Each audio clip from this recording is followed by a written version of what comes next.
Good evening and welcome to the school board meeting for Tuesday, May 4th. If everybody could please stand for the Pledge of Allegiance. I pledge allegiance to the flag of the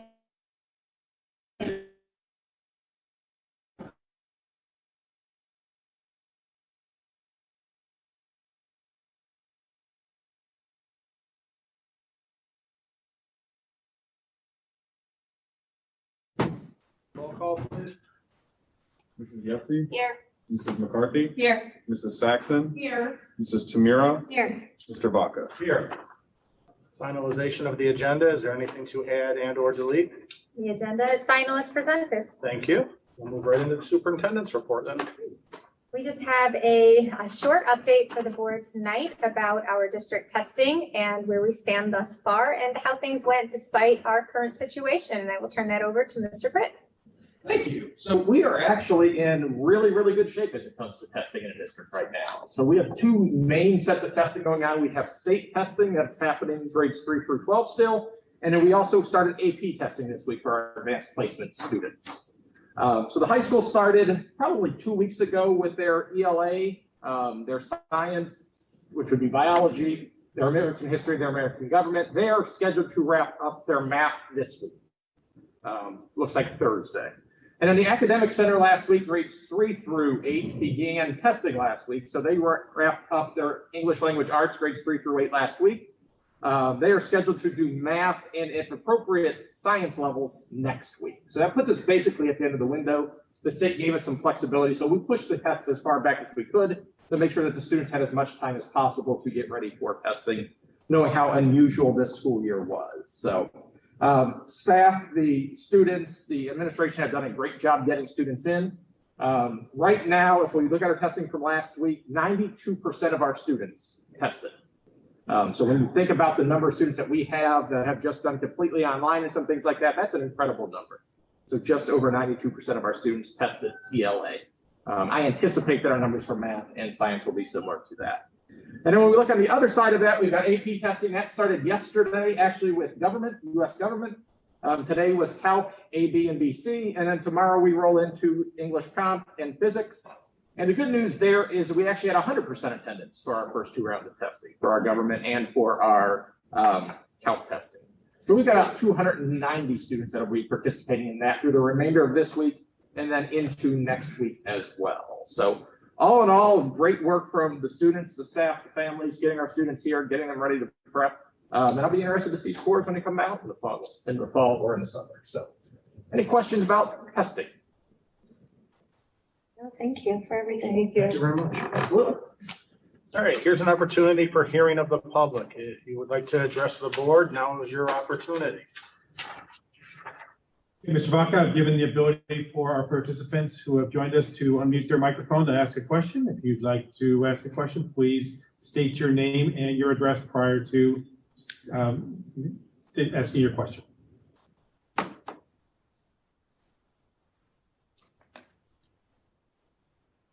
with that, I'll turn it back over to you, Ms. Baca. Thank you very much. We'll move into the consent agenda. Ms. Tamira, an education report this evening. Great. We have 3 items for your consideration under the education report. First is a distant education agreement for Mandarin Chinese course. A highly qualified Ohio Department of Education certified instructor for Mandarin Chinese for 1 period of instruction via video distant learning. Also access to the ECOESC content management system for each student enrolled in the program. This system will allow students to access daily activities and will be utilized as a communication tool between the course teacher and the student participating in the course. Second is another distant education agreement for American Sign Language. 2 highly qualified Ohio Department of Education certified instructors for American Sign Language for 7 periods of instruction via video distant learning. Also access to the ECOESC content management system for each student enrolled in the program. This system will allow students access daily activities and will be utilized as a communication tool between the course teacher and the students participating in the course. Last is our reimbursement in lieu of transportation. The students identified below have been determined to be residents of this school district. and eligible for transportation service. And after careful evaluation of all options, it has been determined that it is impractical to provide transportation for these students to their selected schools. And the North Ridgeville City School offers payment in lieu of transportation to the parents or guardians of the students named below. This is the first reading of these items. Second reading and consideration for approval will be on May 18th at our regular meeting. Thank you. I'm very excited about the opportunities with the long distance learning. We've talked about Mandarin Chinese for a number of years, and to have the opportunity to offer this to our students as well as American Sign Language. Going to one-to-one technology afforded us this opportunity, as well as, quite frankly, spending the last year utilizing technology. Our students, I'm sure, are more fluent in it. I have no doubt our staff is absolutely more fluent in it. So I'm very excited about these offerings as well as other opportunities that might present themselves in the future. So thank you for that. Thank you. Mr. Rucker? Absolutely. I didn't mean to cut you off, Mr. No, I was just going to say, Mr. Hieronymus and Mr. Pritt worked really hard last year to get both of those up and running in a pretty short amount of time as we entered the school year. And American Sign Language was pretty popular to begin with, but next year we have a full class of Chinese here at the Academic Center. So we will be moving an entire class for the following school year into the high school, perhaps at a Chinese 2 level. So really exciting. They probably have more specific numbers, but we're really excited about the growth of both of those programs. That's awesome.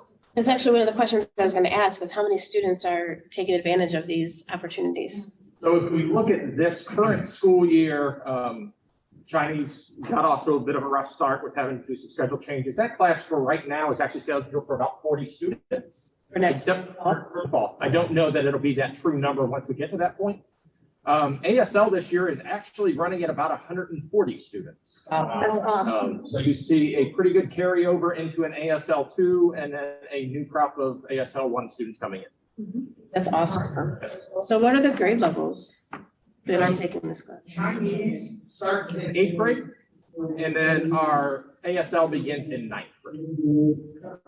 Have we considered bringing in an ASL teacher versus doing distance learning? I think at some point we'll have to.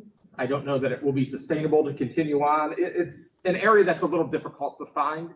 And we were a little leery to go out and pull the trigger on adding a position that we weren't sure that we would have numbers for.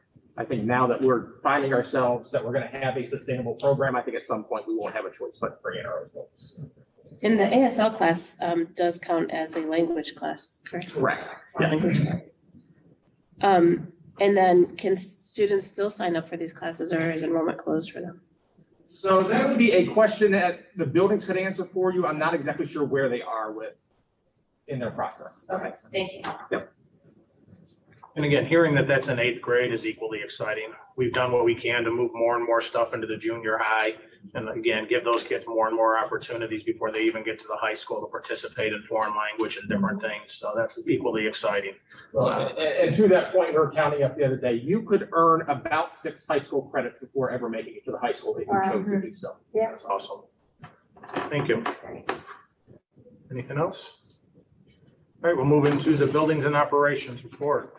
There are 3 items to consider under buildings and operations. First is an optional student insurance offering to families through Student Accident Insurance Program. Next, we have an agreement with Protegis Fire and Safety to annually inspect and test the district's fire safety equipment.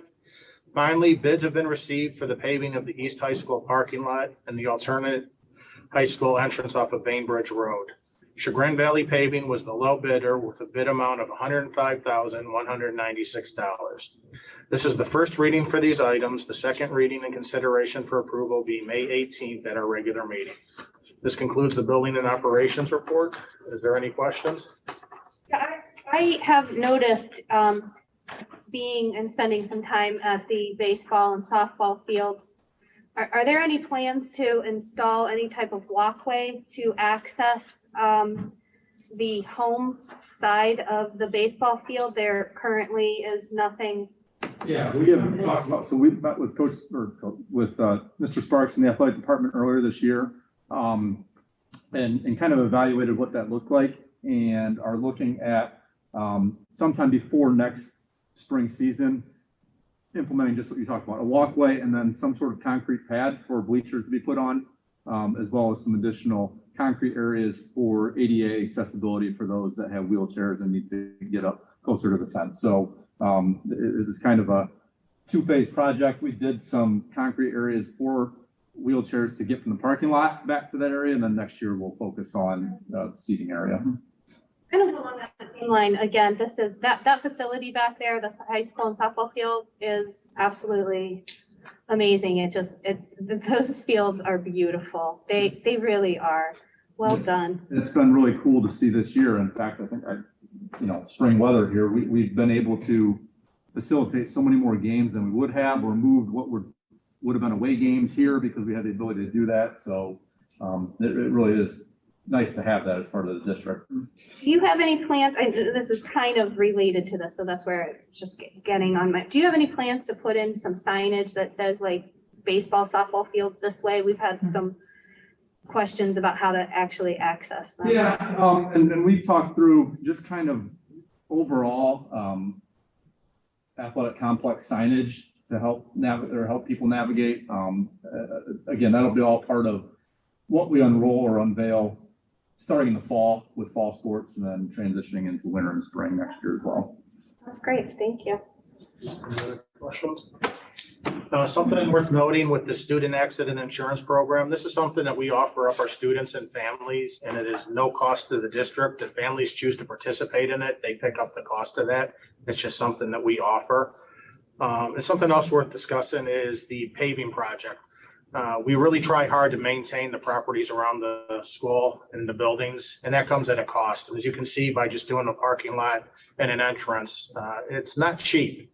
And we really go out of our way. One, we're required to by law to get bids, but we really go out of our way to maintain these facilities, but it does come as a cost, and it does come to a cost of our budget. So just keep that in mind as we move through these different agendas. You will see that we do maintain our facilities, and we do appreciate you trusting us with your monies and your taxes, and feel confident knowing that we are taking care of the properties.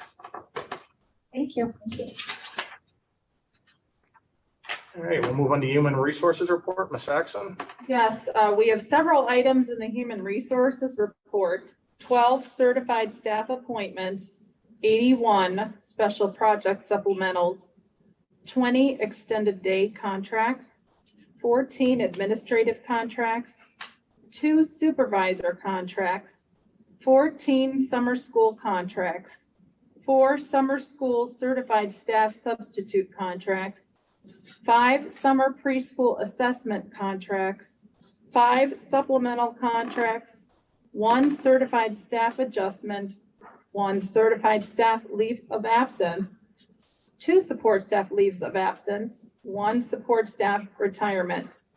This is the first reading for these items. The second reading and consideration for approval will be at the May 18th regular meeting. This concludes the Human Resources Report. Do you have any questions?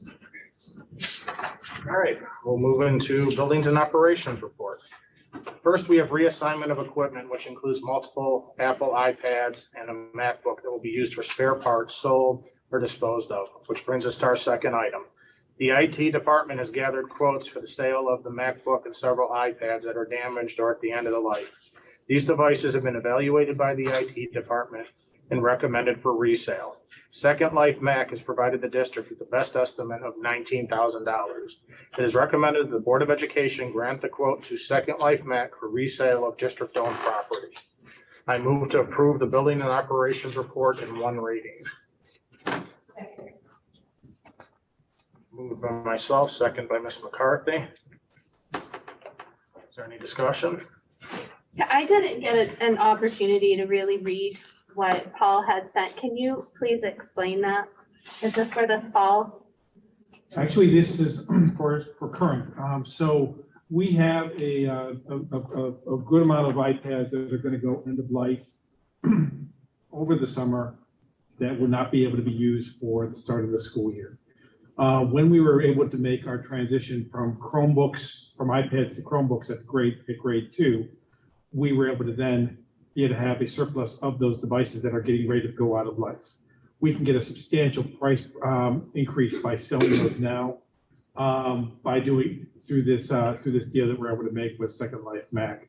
The majority of these, though, are broken devices that are beyond our repair. So we have, so those are ones that we are just taking up space, but we do have some that are still usable that we can actually get a very good price for, and that's why we are at a rush deal. There is a possibility that once we do our collection of our devices, we'll have additional iPads that are in that same situation. So we'll be coming back again with another estimate, but I've explained to our reseller the value of us having this being a 2 reading and not just a 1 reading. So we'll have a little more time for the next one. Anything else? Well, thank you for getting out on this and taking care of that for us. We appreciate it. Roll call, please. Mr. Vaca, Yes. Mrs. McCarthy, Yes. Mrs. Yetsey, Yes. Mrs. Saxon, Yes. Mrs. Tamira, Yes. Okay, it is recommended the Board of Education adjourn this regular meeting. Second? By Ms. Tamira, second by Ms. McCarthy at 5:46. Roll call, please. Mrs. Tamira, Yes. Mrs. McCarthy, Yes. Mrs. Yetsey, Yes. Mrs. Saxon, Yes. Mr. Vaca. Yes.